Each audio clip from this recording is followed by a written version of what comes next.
Farid sih.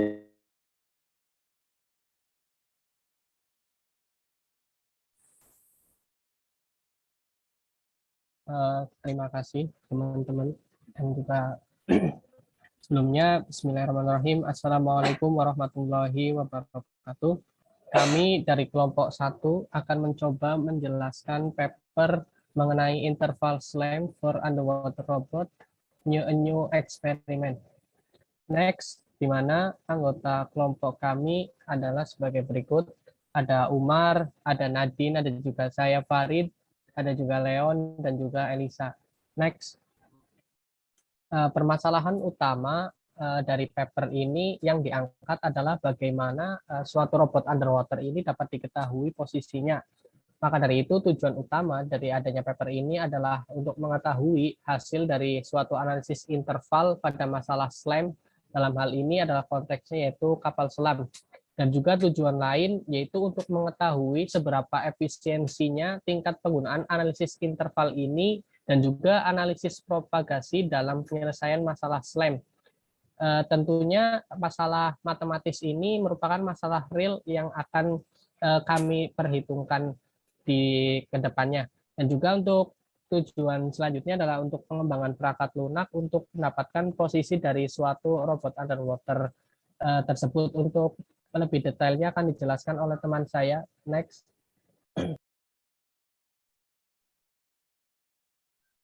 Yang selanjutnya itu ada metode, di mana metode yang digunakan ada dua, yaitu interval arithmetic dan juga constraint and propagation. Yang pertama interval aritmatik, di mana untuk metode ini adalah metode pendekatan untuk menentukan batas kesalahan pembulatan dan kesalahan pengukuran dalam perhitungan matematis sehingga akan diperoleh metode numerik. Di mana di sini dapat dilihat untuk operasi dasar aritmatikanya itu yang sebelah, untuk hasil dari yang sebelah kirinya itu adalah nilai yang terkecilnya dan kanannya itu adalah yang paling besarnya. Nah, dapat dilihat untuk yang pertama itu untuk hasil operasi aritmatika penjumlahan, yang kedua itu ada perkalian, dan yang terakhir itu ada pembagian. Di mana pada fungsi elementer seperti sinus dan kosinus itu didefinisikan itu sebagai interval terkecil, di mana untuk komponen intervalnya itu dapat dilihat pada persamaan yang kedua. Next. Nah, selanjutnya ada metode kontraksi dan propagasi. Nah, untuk kontraksi sendiri itu seperti peningkatan batasan tanpa menghilangkan maknanya. Nah, dapat diartikan misal ada ada gambar di bawahnya itu di mana X3 itu 6 sampai tak hingga, X1-nya itu minus tak hingga sampai 5, dan X2 itu minus tak hingga sampai 4. Itu kita bisa ringkas dengan gabungan operasi interval aritmatik tadi, di mana kita dapatkan X3 kita ringkas menjadi 6 dari batas bawah 6 sampai 9. Begitu juga untuk persamaan di bawahnya itu untuk mencari variabel X1 maupun X2 dari persamaan yang ada. Untuk propagasi sendiri sebenarnya itu gabungan dari beberapa persamaan dalam bentuk interval juga. Jika kita lakukan dengan penyebaran X ke Y, maka kita bisa sebut itu sebagai forward propagasi. Tapi jika kita sebarkan secara sebaliknya, Y ke X, maka kita bisa sebut sebagai backward propagasi. Nah, selanjutnya, untuk permasalahan dari paper yang kami bahas ini terdapat 3 persamaan, di mana dapat evolusi equation FXU dan observasi equation GX dan mark equation HXUN. Nah, untuk evolution equation itu kita bisa dapatkan melalui persamaan ke-8, di mana P itu adalah titik koordinat 3 dimensi X, Y, Z dengan frame O, I, J, K. O itu lokasi robot pada saat P-nya itu 0 atau pada saat awal. Nah, I, J, K ya sesuai di mana menampilkan dimensi X, Y, Z. Terus untuk R. Euler sendiri ya untuk mempresentasikan matriks rotasi Euler di mana itu P untuk heading-nya, theta untuk pitch, dan C untuk roll-nya. Nah, untuk VR sendiri itu kecepatan robot yang diukur melalui DVL sensor. Nah, selanjutnya untuk observation equation, itu kita dapat simpulkan pada persamaan ke-9. Y sama dengan P dengan PXPY kita dapatkan melalui sensor GPS dan PZ itu kita dapatkan dari pressure sensor dan altimeter. Selanjutnya untuk mark equation kita dapatkan melalui sonar di mana R sendiri mempresentasikan sebagai jarak robot terhadap distance max robot dan MIZ itu posisi dari robot tersebut. Nah, dari 3 persamaan tadi kita masukkan ke persamaan yang menjadi permasalahan dari paper ini PYZI yang nanti dipakai untuk menyelesaikan atau untuk mencapai tujuan dari paper yang dibuat. Selanjutnya,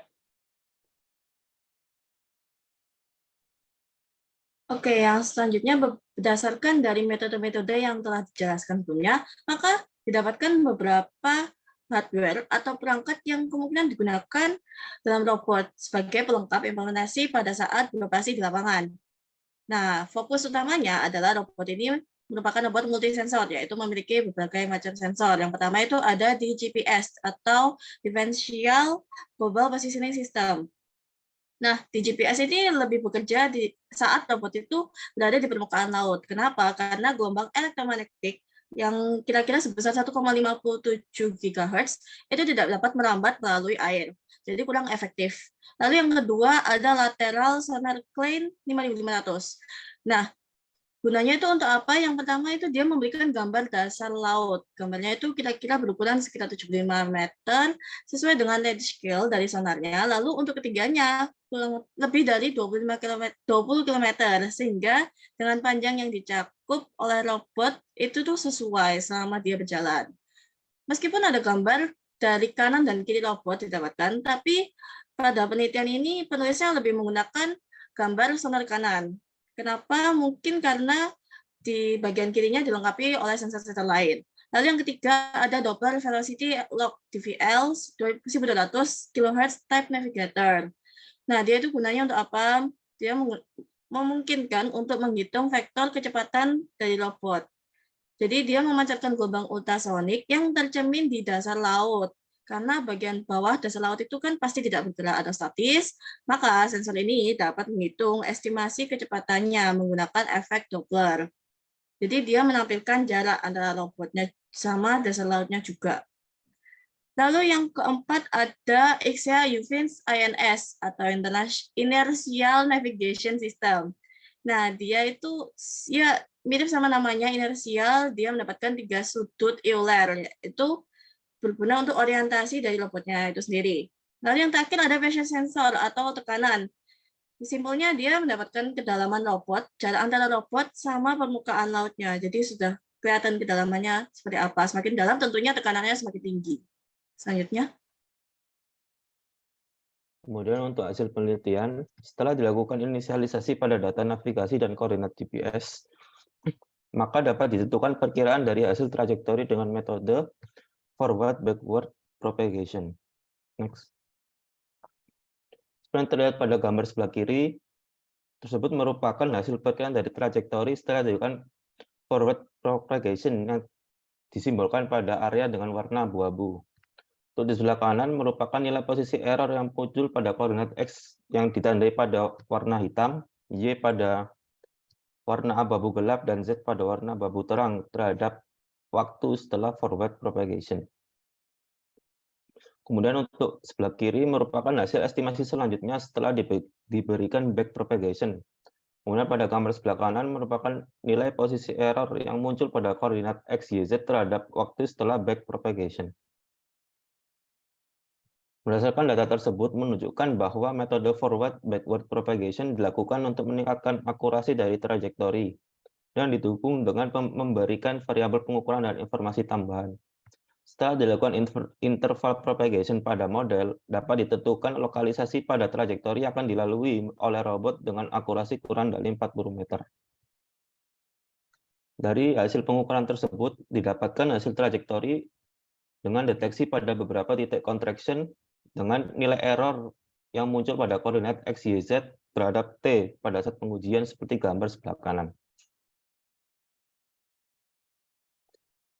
Dari hasil penelitian tersebut, nilai error yang didapatkan merupakan hasil dari sistem navigasi yang muncul secara konsisten pada titik-titik tertentu dan terdeteksi oleh interval propagation, sehingga interval propagation digunakan sebagai alat untuk memvalidasi sistem navigasi.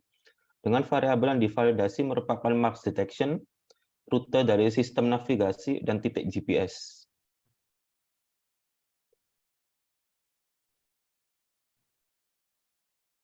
Oke, selanjutnya kesimpulan dari seluruh eksperimen yang telah dilakukan adalah didapatkan bahwa interval constant propagation dapat digunakan untuk menyelesaikan permasalahan offline SLAM. Metodenya yang digunakan yaitu interval propagation itu dengan melakukan analisis pada data didapatkan dari sensor. Lalu hasil yang didapatkan juga cukup baik sehingga dapat diketahui kalkulatan beserta nilai errornya dan tujuannya dari eksperimen dapat tercapai.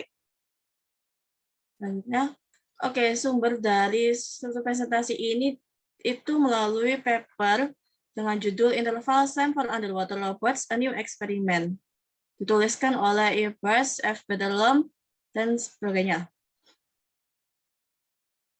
Sekian dari kelompok kami, terima kasih.